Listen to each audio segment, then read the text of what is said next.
بسم الله maanta taariikhda 14 لابكون سجالي تون وحي محكمة السنات هي عدالة الحكم كوريدي إذا سنة لي بليل إنا فاضمه بوفيس إذا سنة لي عاتو إنا ورسن يوتيوب لودن إذا سنة أولوسو إذا إنا عاتو حتنافة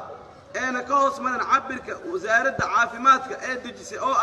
أفرتن كيلو لودن إذا سنة أوكل لي بليل إنه يا صوتن إله كيلو sidoo kale lii caato oo yahay 37 kiilo marka maxkamadda sinaanta iyo cadaaladda waxay go'aamisay in lii caato oo guursado fanaanada caanka ah fartuun balbalaarka nidaamka la toosiyo sidoo kale eedeysana lii baliil ayaa lagu eedeeyay sidoo inuu guursado maamo faranko oo ku nool Australia waxay maxkamadda ka codsanaysaa maamo faranko iyo fartuun balbalaarka inaysan ku xujeenin labadan xidig lacag iyo dahab iyo maalba